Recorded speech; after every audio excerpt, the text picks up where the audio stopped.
All right, I think we are live, Johnny McGonigal here on the Blue White Breakdown. Mid-June already. Mid-June. Man, September is just getting there in a hurry. I've been off for a couple weeks, coming back. I know you're down. You get in some short time. I could see that look on your face that you've gotten plenty of sun, so I know you're enjoying yourself. But Johnny, I feel like it's a broken record. I just feel like every time I come on here, I say, you know what? Just when you think it's going to quiet down with Penn State's football program, whether it's recruiting, especially recruiting, but also, the news about the new the 2024 and 2025 schedules with USC and UCLA now part of the Big Ten picture. That's some news. And I also know that you were up in State College last week and had a chance, I think, to talk to some of James Franklin's coaches, James Franklin himself. So there's a lot of news to get to, but I think a lot of the fan base is just really interested in how. I think it's two things, Johnny. I think it's the way the schedule is going to play out. Some people are worked up about this. Penn State does not have like a designated rival in the Big Ten. I don't know that it's a big deal. And I don't think it's the worst thing in the world for Penn State moving forward because, there are some of those rivalry games are pretty tough. And I think Penn State's always going to play either Ohio State, Michigan, or Michigan State, at least one of them every year. But they're not going to, for example, they won't be playing Michigan, I think, in 2024. Yeah, Bob, like you mentioned, a lot going on over these last couple weeks. On the recruiting trail, Penn State had 3 commits, not this past Sunday, but the previous Sunday. Then, last week we drive up to State College to talk to James Franklin, talk to all of his assistant coaches were made available as well. So I already have a couple stories up on the website from that and a few more to come as well. Talking to Jaywan Sider about the importance of Trey Potts, talking to Marcus Hagans, the wide receivers coach, about Dante Cephas and what he, can expect and what we can expect from Dante. So a lot of good content from that. But that availability was last Thursday. And, it was around noon, 1 o'clock-ish that we talked to these coaches. And then 4 o'clock, we knew that it was coming out, but at 4 o'clock, the Big Ten schedule for 2024 and 2025, the home and away matchups, dates are not out there yet. Certainly not kickoff times or TV designations, but the home and away opponents are known, and the model is known because it's changing. There's no more divisions, Bob. Yeah, no more East-West. RIP the legends and leaders. This is the first time in about 10 years now that the Big Ten will have no divisions starting in 2024, and with that, it's this flex model where basically, they want to have as many unique matchups as possible. They want to protect rivalry games, which they are doing. They're protecting 11 rivalry games on an annual basis, and Penn State is the only team in the Big Ten that does not have a protected rivalry game. So I think Penn State, Ohio State was on the table, but as a part of this scheduling model, they want to strike a competitive balance and get teams to different venues.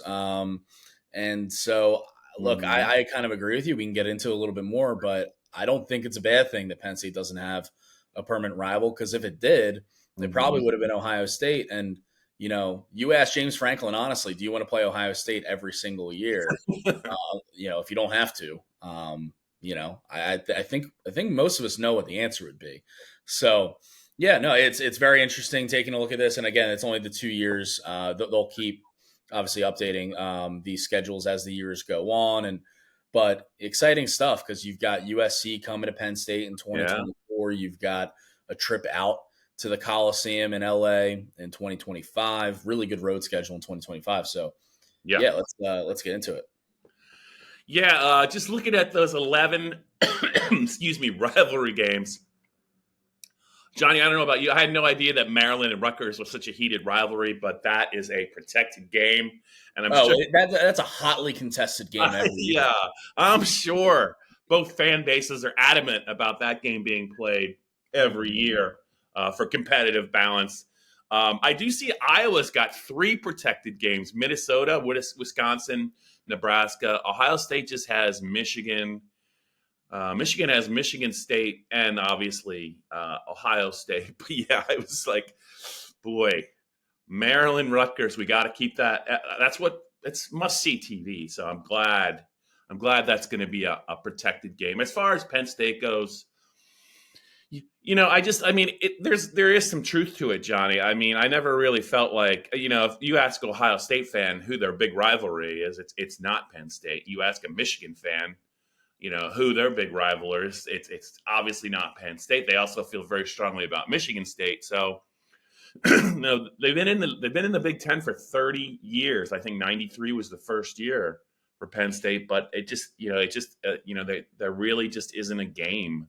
I know the fan base wants to play Ohio State every year and probably Michigan, but for where they need to go and for what they want to do, and with the expanded playoff coming, and also USC and UCLA, more often than not, at least one of them is going to be on the schedule. It's still going to be a very interesting schedule. Yeah, that 2024 road schedule, if you're a Penn State fan, in conference, Wisconsin, Indiana, Rutgers, and Purdue, not great. But if you're going to plan a road trip, maybe if you've already been to Wisconsin, Johnny, maybe save that money for a couple of years, because in 2025, they're going to play Michigan and Iowa, Michigan State. But the USC game, I think, is going to be a game where the Penn State fan base will be rocking and rolling for that game. But yeah, interesting schedule. But I don't know if I'm a Penn State fan, if I would be super, super miffed that they don't have a protected rival. By protected rival, you mean like a tough rivalry game that's going to be on the schedule every year. Yeah, and look, that's one where if it was Ohio State, look, Ohio State's won 10 of the last 11 against Penn State. They've only beat them once, so yeah. Yeah, it's always a high profile matchup, and a matchup that everyone watches, not just Penn State and Ohio State fans. It draws fans nationally, but if you're a Penn State, if you're a James Franklin, and your eye is to getting into the playoff and winning a national championship, having to face the team that has had your number over the last decade, year in, year out, is not in your benefit. And so, if that's something that the Big Ten considered, I'm sure it is. I'm sure the Big Ten considered, hey, let's maybe set this up as well as we can to get as many Big Ten teams in the playoff when it expands to 12 teams in 2024, because if you put Ohio State on Penn State's schedule, last decade would suggest that it's probably going to be a loss. So let's rotate, these games, rotate these teams. And for Penn State, if you get to go to USC in 2025 and you get to go to Wisconsin in 2024, they went to Madison a couple of years ago, but prior to that, I think the last time they had played them there was like 2014 or 2015, something like that. So, no, I think it's a good thing that they don't have a protected rival. I know that it's going to be weird in 2025 when Penn State doesn't play Ohio State for the first time since joining the conference in '93. It's going to be weird in 2024 when they don't play Michigan. So that is going to get some taking used to, for sure. But, when you have, USC coming in 2024 for a potential whiteout, that's going to be awesome. I mean, look at that home slate you've got in 2024. You've got Ohio State, USC, Michigan State, Nebraska, which is an interesting homecoming, Matt Rule, assuming he's still there. It would only be 2 years, but who knows with Nebraska. And Northwestern, maybe do you want Ohio State to be the whiteout because that's the last time you might play them at home for a couple years or a few years? Yeah. But that's probably going to get big noon kickoff treatment. And I'm curious with how they're going to handle, USC road games on the eastern part of the country. And I kind of doubt that the Big Ten would let them play a big noon kickoff game, but who knows? And so if that's not the case, then go ahead and make it a whiteout, make it a night game. So The 2024 home schedule is really nice, and the 2025 road schedule, USC, Michigan, Iowa, Michigan State, Maryland, a nice little regional tailgating jaunt, Bob, would be nice for the fans. And then if you want to get out to LA, get out to LA. I think it's a pretty cool schedule for them overall. I think the 2025 road schedule is kind of a gauntlet, but again, who knows what these teams are going to look like in 2 years, 2+ years. Yeah, Penn State fans, just remember, a big noon kickoff for USC means a big 9 a.m. kickoff for them and their body clocks. So I think that the Big Ten is if they're serious about the playoff and getting as many teams as possible into a playoff, I don't know that it really does the league much good to have one of the better programs playing essentially a 9 a.m. game against a really good team just for TV money. And I do think, Johnny, that is something they're going to try and stay away from. So maybe that could very well be, a whiteout game. It would certainly make a lot of sense. And as far as the rivalry games, you look at, James is in his 10th year. You look at the good teams that he's had. You look at the teams that have knocked him out of the playoff. 2016, they win the Big Ten title. They got smashed by Michigan early. They did beat Ohio State, but they also lost to Pitt that year. I think that Michigan loss, in addition to the Pitt loss, really worked against Penn State that year. In 2017, they lost they couldn't hold a big lead at Ohio State. And then the next week in that weather game, Michigan State bit them, and that kept them out of the playoff. 2019, it was really Minnesota. I lost to Minnesota, I think, that proved to be their undoing ultimately. And then even last year, Ohio State and Michigan again teamed up to keep them out of playoff contention. So, it's great to play them every year, but if you're not going to have a better record against those teams, even in an expanded playoff, you're narrowing the window for you to kind of make that playoff. So maybe not playing either Ohio State or Michigan every year isn't the worst thing in the world for Penn State, but I'm sure the fan base will disagree.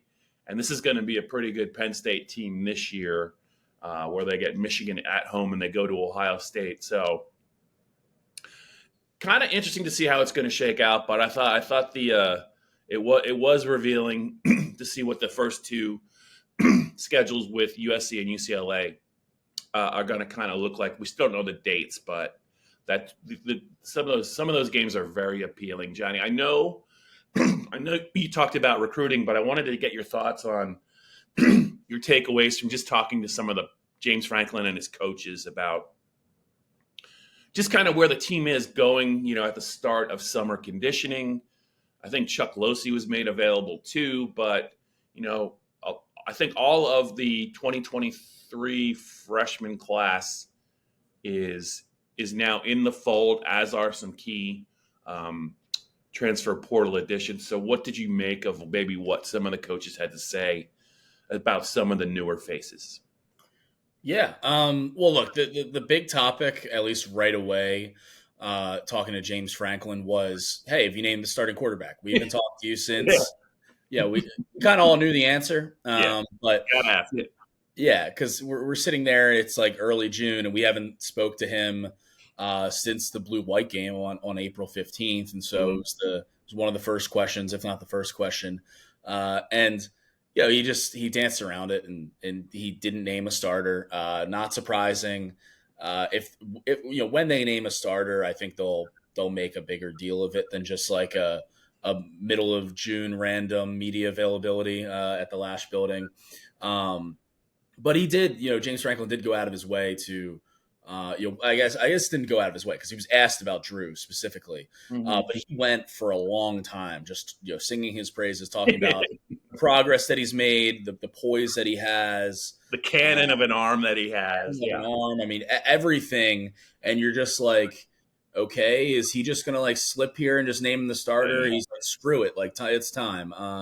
But yeah, everyone expects it to be Drew. And James made that clear with the amount of praise that he was heaping on him. But he did mention that they've got to build on everything that he that he learned, in the 2022 season and spring ball, and take that next step. And so we'll see how Drew takes that next step over the next month or two, with training camp approaching in August. A couple other just like really quick housekeeping items from James. There were 4 key players that missed spring camp. Theo Johnson, Tyler Warren, Keziah Izzard, and Tyler Elsdon. And Franklin confirmed that all 4 will be, good to go and should be ready for camp. They're, going through workouts right now, full participants, and they should be all right. Speaking of Theo Johnson, back in April, he was charged with 2 misdemeanors, stemming from a fight at a fraternity in February. And Penn State released a statement at the time saying that we're aware of the charges, all that. But Franklin said that basically we're not going to publicize any kind of discipline. But he said they're also going to, he said that they're going to do their own homework on any type of incident, find out what really happened, and the penalty will align with that.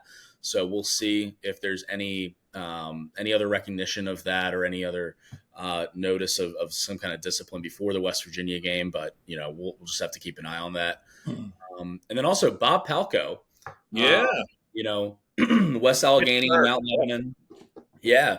Well, I had so many people, from Pittsburgh, some of my buddies there, people who work at the radio station and stuff, just DMing me like they were so hyped for him. And even some of them were Pitt people too. So a lot of people in Pittsburgh love Bob Palko for good reason. 9 WPIAL titles, 2 PIAA titles, and he's joining Penn State staff as their director of high school relations. This is something that's been in the works for years. James Franklin and Terry Smith as well, the cornerbacks coach, who is a Pittsburgh guy, talking to Bob for a while, who has retired and unretired high school coaching before. And so this is kind of a long time coming, but a cool deal for him, cool deal for Penn State. And then, we got to talk to some of the assistants about the transfers and new guys like that, 2023 signees as well. Yeah. Bob Palko, I mean, that job, I think it's important. It's an important job with the way that Penn State is recruiting. I think it's especially important in state as far as Bob and his ties and his connections, and trying to get and continue to build relationships with the premier programs and the premier players in state. But yeah, he's certainly when I saw that, I was like, I think if you're a Pittsburgh Panthers fan, it caught you by surprise a little bit, but it really does make a lot of sense to have somebody like that, somebody so sharp, somebody that really, really knows the state. And I think that that's a pretty under the radar, really good hire, I think, by James. We'll see how it plays out and how this relationship grows. But that was interesting. I wanted to just ask you real quick. The player, everyone wants to know about Drew, but if there's a number 2 player on the Penn State roster right now that fans are most curious about, I would think it would be Dante Cephas, who has yet to practice at Penn State. He's up there. He will be able to practice in August if he's healthy. Dangerous receiver from Kent State, one of the best receivers in the MAC, and maybe a potential missing piece for this offense. I've talked to Marcus Higgins in the past, and I think he's a prove-it guy. So I'm sure, after coming out of spring, he probably didn't want to say too much about Dante. But I'm just curious whether it was Chuck Losey or whoever it was. Any takeaways from maybe either James or any of these guys about Dante? Yeah, so I talked to James Franklin talked about Dante Cephas, and I talked to Marcus Higgins about him as well.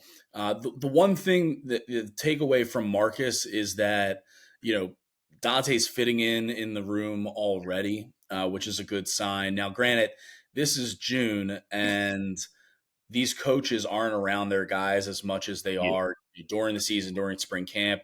They're very limited as to how much time they can spend with them. And so James, when he was asked about Dante, even acknowledged like, hey, I haven't been around him a whole lot. So it's more so I'm going off of what people are telling me. whether that's the quarterbacks, whether that's the fellow wide receivers, or even DBs. But it's been the general message from those two guys have been so far so good. Personality has matched the locker room, a lot of humility.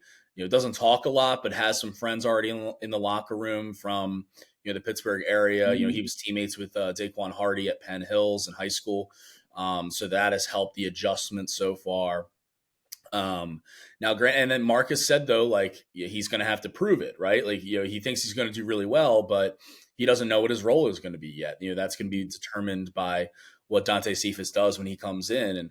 And, we know that, just looking at the tape and looking at the numbers, that he has the tools to start and contribute and potentially be a number one wide receiver for this Penn State team. 1,900 receiving yards and 12 touchdowns over the last two seasons with Kent State. Schools like Georgia, Oklahoma, Miami wanting him from the portal. He was one of the best players in the transfer portal when Penn State got a commitment from him back in January.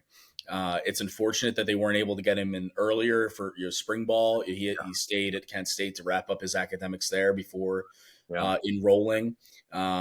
I do think that there's some time that he'll still need to acclimate. James Franklin even said that. He said that the level of training at Penn State, that no knock on any other programs, wink wink Kent State, but it's a little different for him getting used to right now. But at the same time, James looked at it on the bright side, so that it's exciting, and you can see that there's potential for his body to explode, is what James said, which sounds hopeful, but like there's a chance for him to explode and develop over the time that we have him. So. Good things early for Dante. Again, it's early because we haven't seen these guys go full 11 on 11 or anything like that. But for what it is, I think it's good signs. Yeah, Johnny, receiver is one of those positions where I get what James is saying about conditioning and weight training and the nutrition table, but for that position, maybe more than anyone else, the tape doesn't lie. It does not lie. This guy can move in the open field, and if he gets a step, whether he's coming across the middle or whatever, good luck catching him if he's healthy. And I think that it might be easier, when you look at what Mitchell Tinsley was able to do. I know he had spring to work with Sean and those guys, but this is a veteran player. I think he knows how to take care of himself. And the thing that goes unsaid when James says all that stuff is that, he did a lot at Kent State with maybe not some fantastic weapons around him, and maybe one of the quarterbacks with the strongest arms in college football. So as long as he is healthy and everything checks out and he's motivated, I talked a little bit to Marcus Hagans for some things this offseason. I remember, and just James at the after the blue-white game. For me, look, just hearing and listening, there's 4 wide receivers I think that Penn State they're really excited about going into August camp, right? 4, and then the rest are still, I think, up in the air. Keandre Lambert-Smith, Harrison Wallace, I would say Dante Cephas for sure, and Omari Evans. Those 4, to me, you're going to have to come catch one of those 4 guys, I think, if you want to be a main player in the rotation. That's if everyone stays healthy. But just what James said about Omari, about how they kind of moved him into a more prominent role the last, 8 to 10 days of spring, and then he has the blue-white game performance, and they did nothing but praise, Keandre and Harrison, Trey Wallace throughout spring. So I think without saying it, my expectation is there's going to be some competition at wideout. But if Dante's healthy, and you look at those other 3, that's the quartet you're going to have to really attack if you want some playing time. There's some other talented players, but I just didn't hear enough about any other receiver consistently for me to think otherwise. And I'm real curious to see, by the third game of the season, I think that's when they have to go to Illinois and they play some defense there. I'm real curious to see what the wide receiver core looks like, but I think it's going to be a lot more promising than people realize. Yeah, and look, they'll have time. Like you said, the Illinois game is week 3, so not a whole lot of time. At the same time, we're sitting here in June, and these guys are, like Dante really getting into it now and getting acclimated and getting adjusted. Drew Allar still getting adjusted as the guy who will likely be the starting quarterback.